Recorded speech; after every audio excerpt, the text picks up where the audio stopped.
Hello दोस्तों, तो चलिए दोस्तों, आज मैं आपके साथ फिर से दिल्ली पुलिस कांस्टेबल का प्रीवियस ईयर पेपर लेकर आया हूं। और इसमें हम दोस्तों यहाँ पे देखने वाले हैं जीके जीएस वाले पोर्शन को। यहाँ पे जीके जीएस वाले पोर्शन को देखेंगे। टोटल हम 50 प्रश्न यहाँ पे सॉल्व करेंगे दोस्तों। कितने प्रश्न हल करेंगे? 50 प्रश्न। और ये आपके लिए बहुत महत्वपूर्ण होने वाले प्रीवियस ईयर पेपर का जीके जीएस, जिससे आपको पता चल जाएगा दोस्तों को किस तरीके का कहाँ से कैसा पैटर्न दोस्तों देखने को मिलता है। ये पेपर जो होने वाला है दोस्तों 3 दिसंबर 2020 का ही होने वाला है। 4 से 4:30 बजे तक, साढ़े 5 बजे तक का ये शिफ्ट होने वाला है दोस्तों। ठीक है, 1.5 घंटे का पेपर है दोस्तों। यहाँ पे 4 से 5:30 के बीच का ये शिफ्ट है। ठीक है दोस्तों, चलिए दोस्तों, अपन बिना देरी करते हुए इसे अपन देखेंगे। बहुत ही महत्वपूर्ण होने वाले हैं, तो इसे बिना स्किप किए हुए लास्ट तक देखना, क्योंकि इसमें जो प्रश्न दोस्तों मिलेंगे उससे आपको अनुमान लग जाएगा किस प्रकार का हमें पढ़ के जाना है। ठीक है दोस्तों, चलिए दोस्तों, बिना देरी करते हुए आगे बढ़ेंगे। लेकिन उससे पहले अगर आप मेरे चैनल पर नए हो, चैनल को सब्सक्राइब कर लेना। वीडियो अगर अच्छा लगे वीडियो को लाइक कर देना। चलिए स्टार्ट करते हैं, आगे बढ़ते हैं और आज के महत्वपूर्ण प्रश्नों को, इस जीके जीएस वाले पोर्शन को अपन सॉल्व करते हैं। ठीक है दोस्तों, चलिए स्टार्ट करें। चलिए दोस्तों, तो हम आ चुके हैं और यहाँ पे जो फर्स्ट प्रश्न दोस्तों जो होने वाला है वो क्या होने वाला है, देखिए आप यहाँ पे कि राष्ट्रीय मंडल खेल 2018 में स्वर्ण पदक प्राप्त करने वाला पहला भारतीय भाला फेंक खिलाड़ी निम्नलिखित में से कौन था। ठीक है, पहला भारतीय भाला फेंक खिलाड़ी, तो आपने सुना होगा दोस्तों, नीरज चोपड़ा ने यहाँ पे पहली बार स्वर्ण पदक जीता था। भारत में भाला फेंकने में स्वर्ण पदक जीता था नीरज चोपड़ा ने 2018 में। ठीक है दोस्तों, चलिए दोस्तों नेक्स्ट प्रश्न अपन देख लेते हैं। नेक्स्ट प्रश्न जो होने वाला है वो क्या होने वाला है, देखिए कि यहाँ पे दिया है दोस्तों, क्या दिया है, देखिए एक मिनट। देखो यहाँ पे दिया है पत्तियों के रंध्रों से जलवाष्प के रूप में जल अणुओं का वाष्पीकरण कहलाता है। मतलब पत्तियों के रंध्र से जलवाष्प के रूप में जल अणुओं का वाष्पीकरण क्या कहलाता है, क्या कहलाता है, तो ये है बाष्पोत्सर्जन कहलाता है दोस्तों। क्या कहलाता है? बाष्पोत्सर्जन यहाँ पे कहलाता है। आपको इसको ये ध्यान रखना है। ठीक है, चलिए नेक्स्ट प्रश्न अपन देख लेते हैं, जो बहुत ही महत्वपूर्ण यहाँ पे जो होने वाला है। देखिए, वन्य जीव संरक्षण अधिनियम 1972 के अनुसार लंबी चोंच वाला गिद्ध, जिसे सामान्य भारतीय गिद्ध के नाम से जाना जाता है, वह अगस्त 2020 तक में सम्मिलित था। किस में सम्मिलित था वो? तो अनुसूची फर्स्ट में सम्मिलित था दोस्तों। आपको ध्यान रखना है कि वन्यजीव संरक्षण अधिनियम 1972 के अनुसार लंबी चोंच वाला जो गिद्ध है, जिसे सामान्यतः भारतीय गिद्ध के नाम से जाना जाता है, वह अगस्त 2020 तक अनुसूची फर्स्ट में शामिल था दोस्तों। ये आपको ध्यान रखना है। ठीक है, चलिए दोस्तों नेक्स्ट प्रश्न अपन देख लेते हैं। नेक्स्ट प्रश्न यहाँ पे क्या होने वाला है, देखिए यहाँ पे नेक्स्ट प्रश्न है, निम्नलिखित में से किसने मज्म उल बहरीन नामक पुस्तक का लेखन किया। मज्म उल बहरीन नामक पुस्तक किसने लिखी है दोस्तों? तो ये लिखी है दारा शिकोह ने। किसने? दारा शिकोह ने लिखी है। आपको दोस्तों ध्यान रखना है, बहुत ही महत्वपूर्ण ये होने वाले पुस्तक के लेखक आपको जरूर करके जाना है किसने लिखा है। ठीक है, और ये पुस्तक के नाम करके जाना, उसका लेखक भी पूछ सकते हैं। देखिए, भारतीय संविधान केंद्र सरकार को प्रकार की निधियां प्रदान करता है। कितने प्रकार की निधियां प्रदान करता है भारतीय संविधान केंद्र को? तो यह 3 प्रकार की निधियां प्राप्त करता है, प्रदान करता है दोस्तों। ये आपको दोस्तों ध्यान रखना है। ठीक है, चलिए नेक्स्ट प्रश्न अपन देख लेते हैं। नेक्स्ट जो होने वाला है वो क्या होने वाला है, देखिए वो होने वाला है कि किसी म्यूचुअल फंड निवेश द्वारा उसके आधार सूचकांक से अधिक लाभ अर्जित करने पर दोनों लाभों के बीच का जो अंतर निम्नलिखित में से क्या कहलाता है। ठीक है, बेंचमार्क जो इंडेक्स होता है, बेंचमार्क इंडेक्स, जिसे आधार सूचकांक। ठीक है, तो म्यूचुअल फंड निवेश द्वारा उनके आधार सूचकांक यानी बेंचमार्क इंडेक्स से अधिक लाभ अर्जित करने पर दोनों लाभों के बीच का जो अंतर होता है वो क्या कहलाता है, ये हमें बताना है। तो वो कहलाता है दोस्तों अल्फा। आपको दोस्तों ध्यान रखना है। ठीक है, क्या कहलाता है? अल्फा कहलाता है। ठीक है, चलिए नेक्स्ट क्वेश्चन अपन देख लेते हैं। नेक्स्ट जो होने वाला है वो क्या होने वाला है, देखिए कि शुंग राजवंश की स्थापना निम्नलिखित में से किसके द्वारा की गई। शुंग राजवंश की स्थापना किसके द्वारा की गई, ये दोस्तों हमें पता करना है। ठीक है, कहेगी शुंग राजवंश की स्थापना। तो शुंग राजवंश की जो स्थापना की गई दोस्तों वो की गई थी पुष्यमित्र के द्वारा। किसके द्वारा? पुष्यमित्र के द्वारा की गई थी। आपको दोस्तों ध्यान रखना है। ठीक है, सो चलिए दोस्तों, ऐसे ही प्रश्न परीक्षा में पूछे जाते हैं। अगर आपको प्रश्न अच्छे लग रहे हैं, वीडियो को लाइक कर सकते हैं, चैनल पर नए हो चैनल को सब्सक्राइब कर सकते हैं। ठीक है दोस्तों, चलिए यहाँ पे नेक्स्ट प्रश्न अपन देख लेते हैं। नेक्स्ट जो होने वाला है वो होने वाला है the fire वर्नस blue Karun save देखिए द फायर वर्नस ब्लू करुण केशव और द्वारा लिखित भारत में महिला क्रिकेट का विस्तृत बहुअपेक्षित इतिहास है। यहाँ पे पूछ रहा है कि ये नाम है ना, द फायर वर्नस ब्लू। जो फायर वर्नस ब्लू है वो करुण केशव और किसके द्वारा लिखित भारत में महिला क्रिकेटर का विस्तृत बहुअपेक्षित इतिहास है, ये पूछ रहा है। तो ये है दोस्तों यहाँ पे आप देख सकते हो सिद्धांत पटनायक उसके द्वारा और करुण सेवक के द्वारा ये लिखित भारत में महिला क्रिकेट विस्तृत बहुअपेक्षित इतिहास है। दोस्तों आपको ध्यान रखना है किसके?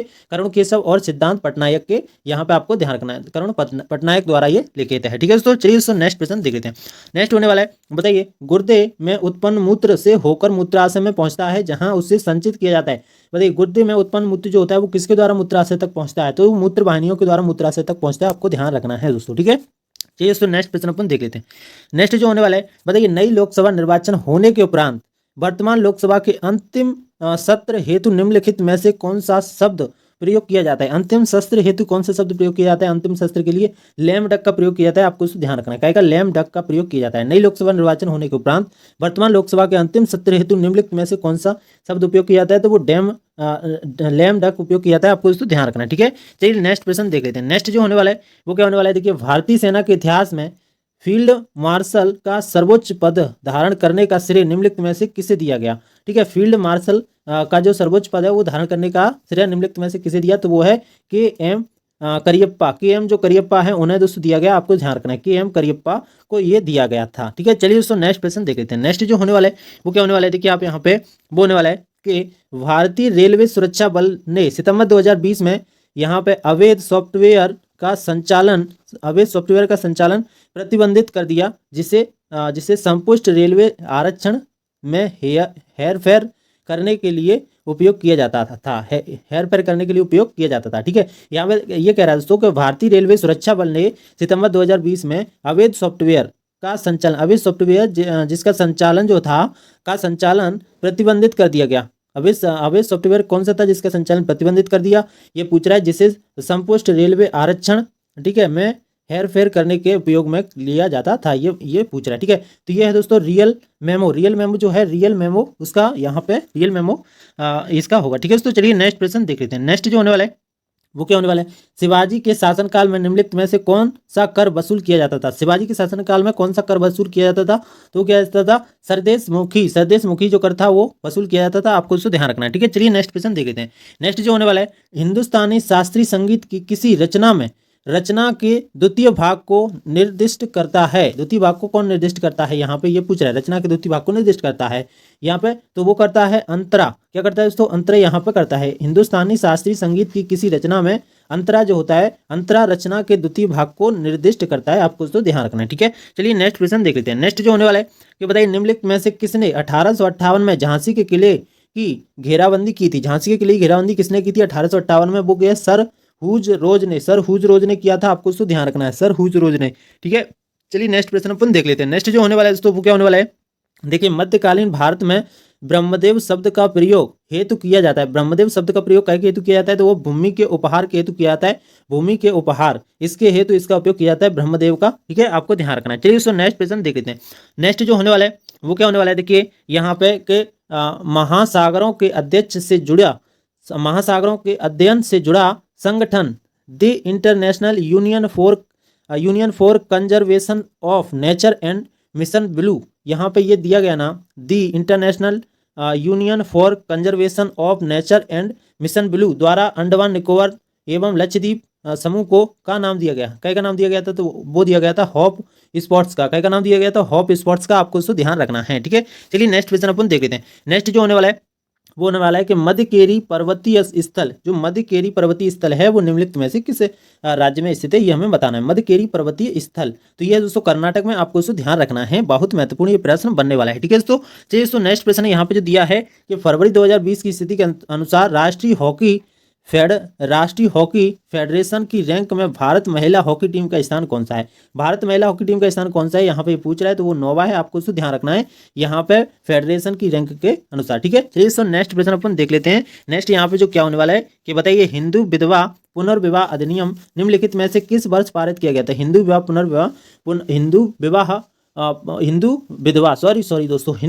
पुनर्विवाह, यहाँ पे विधवा है, मैंने यहाँ पे देखो हिंदू विधवा पुनर्विवाह अधिनियम निम्नलिखित में से किस वर्ष में पारित किया गया था? ठीक है, तो वो किया गया था 1856 में, आपको इसको ध्यान रखना है। हिंदू विधवा, जैसे विधवा हो जाते हैं तो उनका पहले शादी नहीं किया जाता था, अब वो शादी करने का जो पुनर्विवाह अधिनियम है वो 1856 में फिर से दोबारा से मतलब स्टार्ट किया गया था। ठीक है, जिससे शादी कर सकें। ठीक है, देखिए दोस्तों यहाँ पे नेक्स्ट क्वेश्चन है कि मंडूक शब्दम निम्नलिखित में से किस नृत्य शैली का एक मूल तत्व है? मंडूक शब्दम मूल तत्व किसका है? तो जो है कुचिपुड़ी का, आपको इसको ध्यान रखना है। कुचिपुड़ी का मंडूक शब्दम नृत्य शैली का मूल तत्व है, आपको इसको ध्यान रखना है। ठीक है, चलिए दोस्तों नेक्स्ट प्रश्न अपन देख लेते हैं। नेक्स्ट जो होने वाला है, भारत के प्रसिद्ध स्मारकों के संदर्भ में निम्नलिखित में से कौन सा युग्म सही है? कौन सा युग्म सही है ये हमें बताना है। ठीक है, तो श्री हरमंदिर साहिब पंजाब ये सही है, और जो लिंगराज मंदिर गुजरात में ये गलत दिए हैं। ठीक है, उनाकोटी गुफा मंदिर मेघालय ठीक है, ऐसे दिए हैं, ठीक है, गोल गुम्बज आंध्र प्रदेश ऐसे दिए हैं, ठीक है दोस्तों।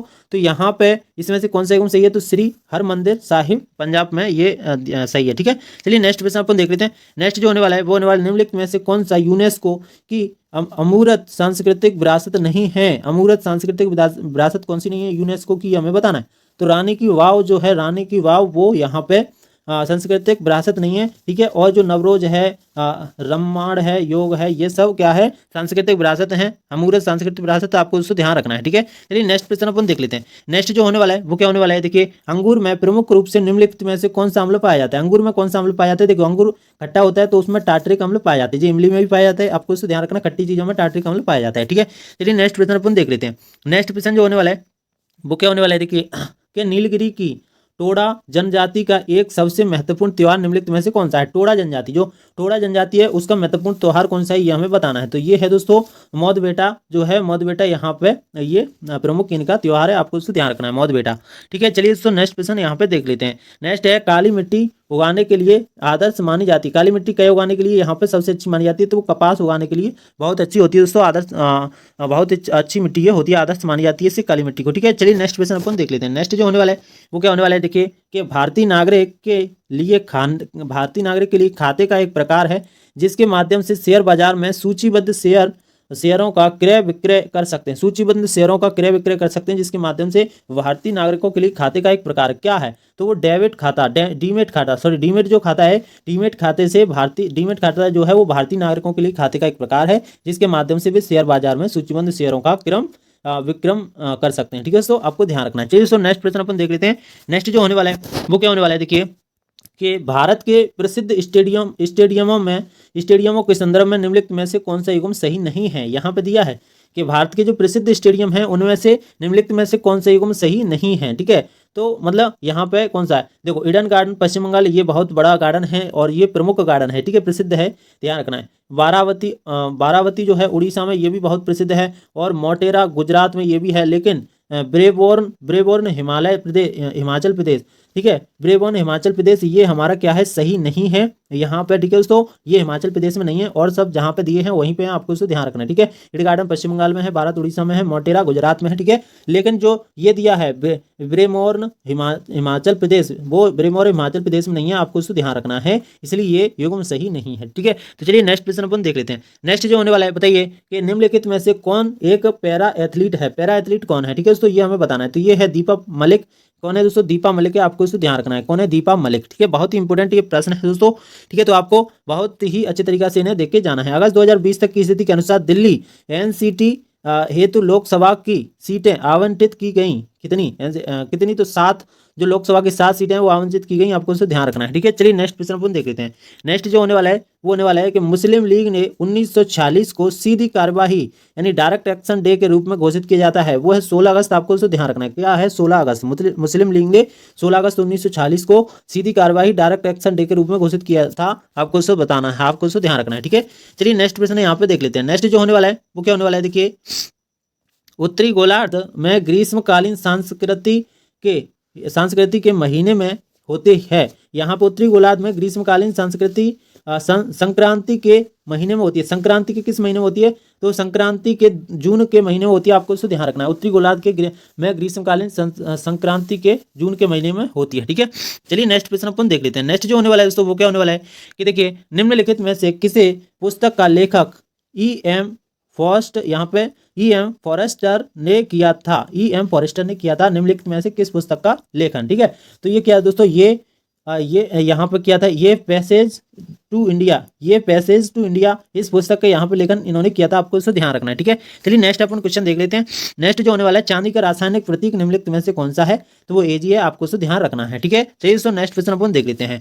नेक्स्ट क्वेश्चन जो होने वाला है दोस्तों वो क्या होने वाला है, देखिए कि बताइए यहाँ पे 14 दिसंबर 2019 को कानपुर में राष्ट्रीय गंगा परिषद की प्रथम बैठक के दौरान प्रधानमंत्री श्री नरेंद्र मोदी ने गंगा नदी के तटों पर आर्थिक गतिविधियों को बढ़ावा देने के लिए की संकल्पना प्रस्तुत की। तो ये है अर्धगंगा की यहाँ पे संकल्पना प्रस्तुत की, आपको इसको ध्यान रखना है, ठीक है। ये थोड़ा यहाँ पे करंट क्वेश्चन है, आपको ध्यान रखना है। चलिए दोस्तों नेक्स्ट प्रश्न यहाँ पे देख लेते हैं। नेक्स्ट जो होने वाला है कि बताइए भारतीय खाद्य नियम FCI की स्थापना निम्नलिखित में से किस वर्ष की गई थी। उसी वर्ष में देश को खाद्यान्न विशेष रूप से गेहूं की भारी कमी का सामना करना पड़ा था। तो वो है दोस्तों 1965 में, आपको इससे ध्यान रखना है। ठीक है, चलिए दोस्तों नेक्स्ट प्रश्न को देख लेते हैं। नेक्स्ट जो होने वाला है दोस्तों वो क्या होने वाला है, और इनके आसपास की जलवायु भूमि ऐसे जल निकाय होते हैं जो प्राय नदियों के समुद्र से मिलने के स्थानों पर पाए जाते हैं। ठीक है, तो यहाँ पे देखो नदी के चौड़े मुहाने और उनके आसपास की जलमग्न भूमियां, ठीक है, ऐसे जल निकाय होते हैं जो प्राय नदियों के समुद्र के मिलने के स्थानों पर पाए जाते हैं। आपको इससे ध्यान रखना है। ठीक है, नदी के चौड़े मुहाने, आपको ध्यान रखना है। चलिए दोस्तों नेक्स्ट प्रश्न देख लेते हैं। यहाँ पे के आर्थिक सर्वेक्षण में थालीनॉमिक्स भारत में भोजन की थाली का अर्थशास्त्र, यहाँ भोजन की थाली का अर्थशास्त्र शब्द का प्रयोग होता है। यहाँ पे भारत में भोजन की थाली का अर्थशास्त्र थालीनॉमिक्स जो है, ठीक है, तो यहाँ पे 2019 और 20 के आर्थिक सर्वेक्षण में थालीनॉमिक्स, ठीक है, थालीनॉमिक्स भारत में भोजन की थाली का अर्थशास्त्र यहाँ पे शब्द का प्रयोग किया गया है। आपको इसको ध्यान रखना है। ठीक है, चलिए नेक्स्ट प्रश्न अपन देख लेते हैं। नेक्स्ट है अढ़ाई दिन का झोंपड़ा। देखो अढ़ाई दिन का झोंपड़ा में स्थित एक सबसे पुरानी मस्जिद है, क्या है, तो वो है अजमेर। आपको इसको ध्यान रखना है, क्या है, अजमेर अढ़ाई दिन का झोंपड़ा में अजमेर में स्थित एक सबसे पुरानी मस्जिद है। कहाँ पे स्थित, अजमेर में है। आपको इसको ध्यान रखना है, अढ़ाई दिन का झोंपड़ा अजमेर में स्थित है। चलिए नेक्स्ट प्रश्न अपन देख लेते हैं। नेक्स्ट जो होने वाला है तो क्या होने वाला है, देखिए होने वाला है कि निम्नलिखित में से कौन सा हड़प्पाकालीन स्थल गुजरात में स्थित है। हड़प्पाकालीन स्थल गुजरात में स्थित नहीं है, पूछ रहा है दोस्तों, क्या पूछ रहा है, नहीं है। निम्नलिखित में से कौन सा हड़प्पाकालीन स्थल गुजरात में नहीं है, तो वो यहाँ पे अमरी नहीं है दोस्तों, ध्यान रखना है। धोलावीरा है, रंगपुर है, और यहाँ पे जो दिया है ना थोलम भी है, ठीक है, वो लोथम है, रंगपुर है और धोलावीरा है, लेकिन अमरी नहीं है दोस्तों। आपको ध्यान रखना है, क्या नहीं है, अमरी यहाँ पे नहीं है। चलिए नेक्स्ट क्वेश्चन देख लेते हैं। नेक्स्ट जो होने वाला है वो क्या होने वाला है, देखिए यहाँ पे कि पारसेक निम्नलिखित में से किसका मात्रक है। पारसेक किसका मात्रक है, तो वो लंबाई का है। आपको उसको ध्यान रखना है, क्या है, लंबाई का है, पारसेक मात्रक। ठीक है, चलिए नेक्स्ट क्वेश्चन देख लेते हैं। नेक्स्ट है यहाँ पे कि नोबेल पुरस्कार के संदर्भ में निम्नलिखित में से कौन सा युग्म सही नहीं है। ठीक है, तो यहाँ पे मदर टेरेसा शांति के चित्र में दिया गया था मदर टेरेसा को, ठीक है, और सुब्रमण्यम चंद्रशेखर भौतिकी के चित्र में दिया गया था। बैकी रामकृष्ण रसायन विज्ञान के चित्र में दिया गया था, और चंद्रशेखर जो वेंकट रमन है उन्हें चिकित्सा के क्षेत्र में। तो ये सही नहीं है, आपको इसको ध्यान रखना है, ये वाले युग्म है जो सही नहीं है। ठीक है दोस्तों, नेक्स्ट प्रश्न अपन देख लेते हैं। नेक्स्ट जो होने वाला है वो बताइए, सितंबर 2020 में द्वारा पंच सितारा ग्राम है योजना प्रारंभ की गई थी। ठीक है, द्वारा पंच सितारा ग्राम में योजना प्रारंभ की गई थी। यहाँ पे 20 सितंबर 2020 में भारतीय डाक द्वारा दोस्तों भारतीय डाक द्वारा पंच सितारा ग्राम योजना प्रारंभ की गई थी। आपको इसे ध्यान रखना है। ठीक है दोस्तों, भारतीय डाक द्वारा किया गया था ये। चलिए नेक्स्ट प्रश्न अपन देख लेते हैं। नेक्स्ट जो होने वाला है वो क्या होने वाला है, देखिए कि बताइए भारत के राष्ट्रपति की एक वैधानिक शक्ति निम्नलिखित में से कौन सी है। राष्ट्रपति की एक वैधानिक शक्ति कौन सी है, तो वह प्रत्येक आम चुनाव के उपरांत संसद के प्रथम सत्र के अधिवेशन को संबोधित कर सकते हैं। आपको इसको ध्यान रखना है, वह प्रत्येक आम चुनाव के उपरांत संसद के प्रथम सत्र के अधिवेशन को संबोधित कर सकते हैं। ठीक है, चलिए दोस्तों नेक्स्ट प्रश्न देख लेते हैं। नेक्स्ट जो होने वाला है, आरबीआई अधिनियम 1934 की अनुसूची के अंतर्गत शामिल बैंकों को अनुसूचित वाणिज्य बैंक कहा जाता है। तो वो दूसरी, ठीक है दोस्तों, दूसरी अनुसूची के अंतर्गत कहा जाता है। आपको ध्यान रखना है। ठीक है, चलिए दोस्तों नेक्स्ट प्रश्न अपन देख लेते हैं। नेक्स्ट जो होने वाला है वो क्या होने वाला है, देखिए आप यहाँ पे कि भारतीय संविधान के कौन से अनुच्छेद के अंतर्गत यहाँ पे केंद्र सरकार द्वारा अनुमानित प्राप्तियों और व्यय का वार्षिक वित्तीय विवरण संसद के दोनों सदनों के समक्ष प्रस्तुत किया जाना अनिवार्य किया गया है। ठीक है, तो वो अनुच्छेद 112 के यहाँ पे अंतर्गत यहाँ पे दिया गया है कि भारतीय संविधान के अनुच्छेद 112 के अंतर्गत केंद्र सरकार द्वारा अनुमानित प्राप्तियों और व्यय का वार्षिक वित्तीय विवरण संसद के दोनों सदनों के समक्ष प्रस्तुत किया जाना अनिवार्य किया गया है। आपको इसको ध्यान रखना है। ठीक है, चलिए नेक्स्ट प्रश्न देख लेते हैं। नेक्स्ट यहाँ पे दिया है दोस्तों, शब्द अनसीट्रेल का पूर्ण रूप है। ठीक है, UNCITRAL का पूर्ण रूप है, क्या है, तो वो है दोस्तों united nation commission of international trade law. ये यहाँ पे होने वाला है, वो क्या होने वाला है दोस्तों, ये इसका फुल फॉर्म होने वाला है। आपको इसको ध्यान रखना है। ठीक है दोस्तों, ये आपको ध्यान रखना है। चलिए दोस्तों नेक्स्ट प्रश्न अपन देख लेते हैं। नेक्स्ट जो होने वाला है वो क्या होने वाला है, देखिए यहाँ पे वो होने वाला है दोस्तों कि बताइए बंगाल के गवर्नर जनरल को निम्नलिखित में से किस अधिनियम द्वारा भारत का गवर्नर जनरल बनाया गया था। तो वो चार्ट चार्टर अधिनियम 1833 के अनुसार आपको उसको ध्यान रखना है। ठीक है, चलिए नेक्स्ट क्वेश्चन अपन देख लेते हैं। नेक्स्ट जो होने वाला है वो क्या होने वाला है कि देखिए निम्नलिखित में से यहाँ पे नेक्स्ट होने वाला है कि निम्नलिखित में से किस आर्थिक घटना वृत्त के अंतर्गत दोनों पक्षों में से प्रत्येक के पास वह वस्तु होती है जिसकी दूसरे पक्ष को आवश्यकता होती है, अतएव वे बिना किसी मौद्रिक माध्यम के सीधे उन वस्तुओं का परस्पर आदान प्रदान कर लेते हैं। तो वह आवश्यकताओं का द्विसंपात, आवश्यकताओं का जो द्विसंपात होता है यहाँ पर वो कहलाता है। आपको इसको ध्यान रखना। ठीक है, चलिए नेक्स्ट प्रश्न अपन देख लेते हैं। नेक्स्ट यहाँ पे क्या होने वाला है कि देखिए निम्नलिखित में से कौन सी पर्वत श्रृंखला दक्षिण अमेरिका में स्थित है। दक्षिण अमेरिका में स्थित है कौन सी श्रृंखला, पर्वत श्रृंखला? तो वो एंडीज पर्वत श्रृंखला है। जो एंडीज पर्वत श्रृंखला वो दक्षिण अमेरिका में स्थित है। आपको इसको ध्यान रखना है। ठीक है दोस्तों, तो दोस्तों आज हमने 50 प्रश्नों को यहाँ पे सॉल्व किया। आपको ये प्रश्न कैसे लगे हैं? अगर आपको अच्छे लगे तो वीडियो को लाइक कर सकते हैं। चैनल पर अगर नए हो चैनल को सब्सक्राइब कर लेना ऐसी ही इंटरेस्टिंग वीडियो के साथ, जिससे आपकी तैयारी और बेहतर और मजेदार बन सके। चलिए दोस्तों, और आपको जो भी मटेरियल चाहिए वो हमें कमेंट में दोस्तों बता सकते हो, हम आपके लिए लाने का जरूर प्रयास करेंगे। ठीक है दोस्तों, चलिए दोस्तों तो फिर मिलेंगे ऐसी किसी नेक्स्ट वीडियो में नेक्स्ट टॉपिक के साथ। तब तक के लिए बाय बाय, टेक केयर, जय हिंद, जय भारत।